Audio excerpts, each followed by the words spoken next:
Perut aku boncit weh. Dah rajin berlari pun perut masih boncit lagi. Macam mana ni? Korang mesti tertanya kan? Kenapa perut masih boncit walaupun korang dah rajin berlari setiap hari? Kalau korang nak tahu apa jawapan dia, mari kita bincang dan kita borak-borak. Korang tengok video ni sampai habis, okey? Check it out. Kembali lagi dalam Hazim yang Channel Studio.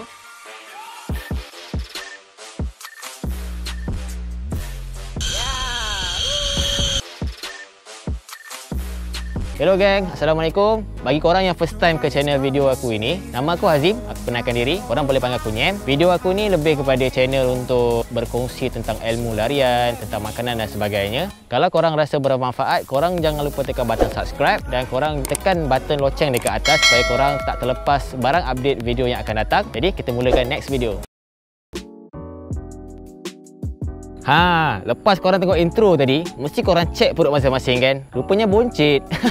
Tak. Okey lah, korang tengok kawan-kawan korang juga. Mungkin ada adik kenalan keluarga korang yang perutnya masih boncit walaupun dia dah bersukan banyak mana pun. Korang dah berlari berpuluh-puluh kilometer. Malah ada yang berlari maraton 42 kilometer. Ada juga yang berlari ultra yang lebih daripada 42 kilometer pun. Masih perut boncit juga. Korang mesti persoalkan, kenapa orang macam ni walaupun dah bersukan banyak pun tapi perut masih boncit? Kenapa Jawapannya adalah diet anda sendiri. Kenapa aku kata diet ini adalah disebabkan stop. Kalau korang dengar perkataan diet ni kan, mesti korang dah rasa nak stop je video ni kan. Apa kata korang faham dulu persepsi diet ni Aku akan bagi penyelesaian yang betul. Apakah makna diet yang sebetulnya bagi korang faham. Diet ni kalau korang tahu, ikut daripada Dewan Bahasa dan Pustaka, diet ini adalah makanan dan minuman yang dimakan oleh seseorang manusia. Aturan makanan yang memberi impak kepada kesihatan. Aturan makanan bagi tujuan dia untuk mengekalkan badan seseorang. Apa maknanya Korang aturkan pola makanan korang sendiri supaya korang dapat bentuk badan yang korang idamkan. Itulah maksud diet yang kita perlu tahulah. Kalau aku sebut pasal diet ni, apa benda yang terlintas dalam fikiran korang masing-masing? Ikut mindset korang, apa yang korang fikir pasal diet? Mesti antara korang yang fikirkan diet ni adalah benda yang remeh, korang akan cepat rasa lapar, korang akan cepat rasa kenapa nak diet? Kita perlulah enjoy makan macam-macam. Benda ni nikmat tak datang sekali kan. Kita enjoy makan selagi kita masih hidup, kita makan je apa saja. Jangan fikir diet apa.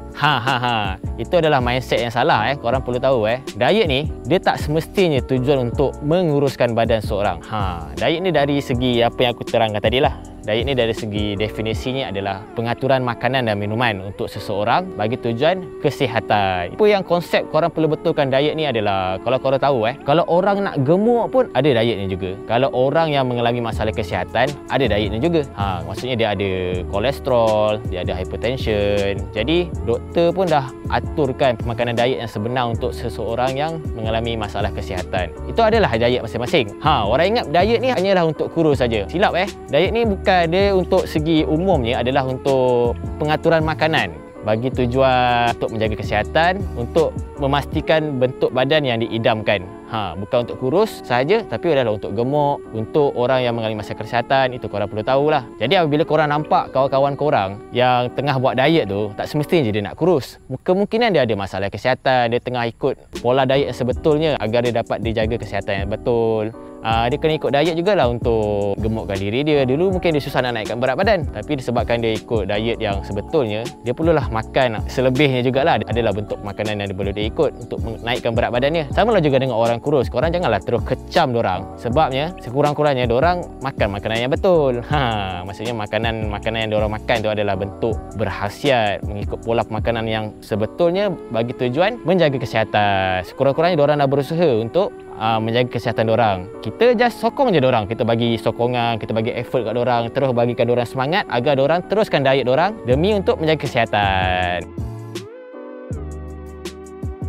Cara yang mudah kalau korang nak turunkan berat badan adalah korang pastikan kalori yang masuk dalam badan semestinya kurang daripada tenaga yang keluar pada badan. Contoh korang faham tak apa itu kalori? Kalori ni adalah penyatuan tenaga yang terdapat daripada makanan. Contohnya makanan yang korang makan selalu, karbohidrat, protein, lemak, fiber. Kesemua makanan dan minuman ni apa yang korang ambil, itulah daripada kalori yang korang dapat daripada makanan yang aku sebutkan tadi.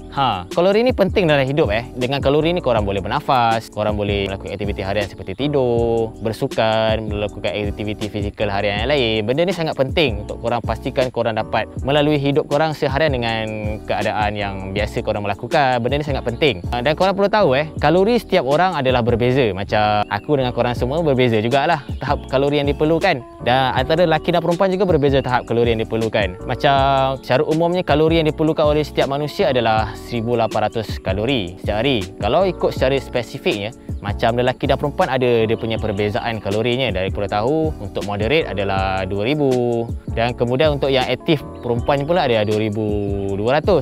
Berbeza pula dengan lelaki. Kalau lelaki bahagian sedentary ada 2400, bahagian moderate ada 2800, dan bahagian mereka yang aktif, mereka yang selalu bersukan, dia punya kalori yang diperlukan adalah lebih kurang 3000. Adalah sangat tinggi, berbeza dengan perempuan. Setiap kalori ni berbeza ikut negara-negara. Kalau korang perlu tahu, kalau seperti di Amerika, dia punya kalori yang diperlukan adalah berbeza. Adalah cara pengiraan dia di Amerika berbeza, di Malaysia pun adalah berbeza, dan secara umum adalah 1800 kalori setiap orang. Dan korang nak tahu cara pengiraan kalori ni, sekarang macam-macam korang boleh dapatkan di internet. Cara nak kira kalori ni korang boleh search dekat internet, korang browse dekat internet, dekat internet. Sekarang dah pelbagai cara untuk kita kira kalori. Macam mana kalori harian kita perlukan, semua dah kita dah tahu. Apa yang aku nak sampaikan dekat sini adalah, kalau kalori yang korang makan dan minum tu lebih tinggi daripada aktiviti yang korang lakukan, tenaga yang korang hasilkan daripada badan, keluar daripada badan, itulah sebabnya korang boleh terhasilnya lemak dalam badan. Banyak berkumpul kat mana? Dekat perut korang tu.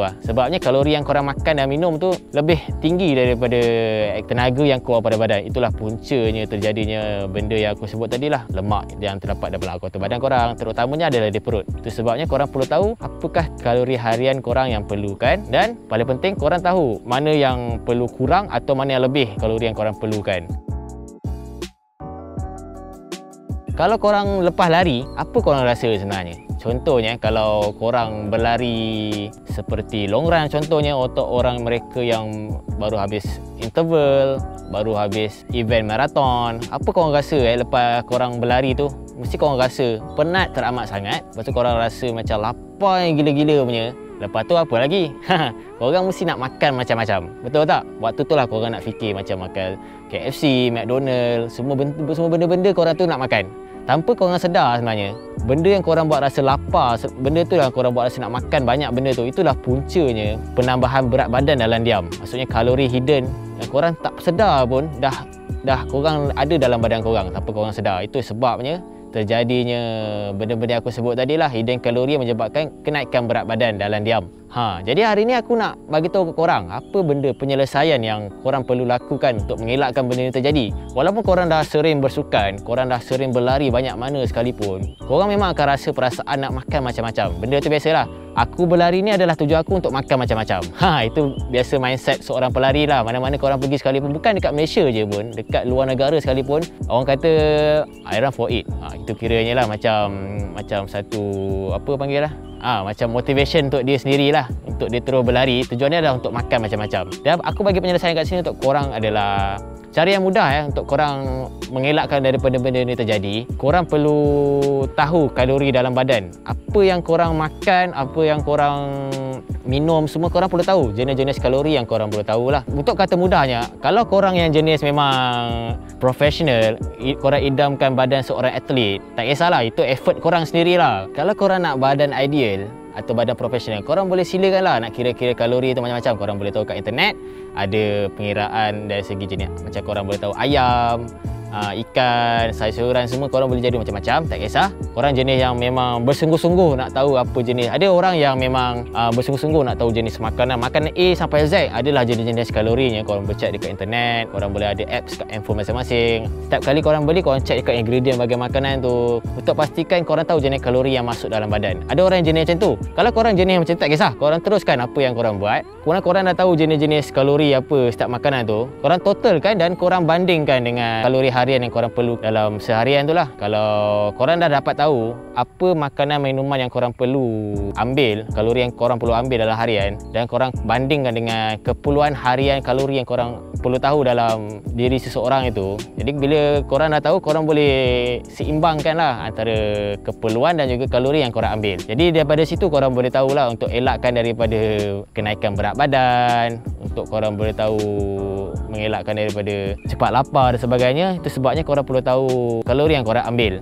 Aku harap korang dapat manfaat daripada video aku kongsi ini. Kalau korang rasa bermanfaat dan korang faham apa yang aku sharekan dekat video kali ini, korang jangan lupa kongsikan kepada kawan-kawan lain. Korang terangkan ke kawan-kawan yang lain supaya manfaat ini dapat dikongsikan bersama.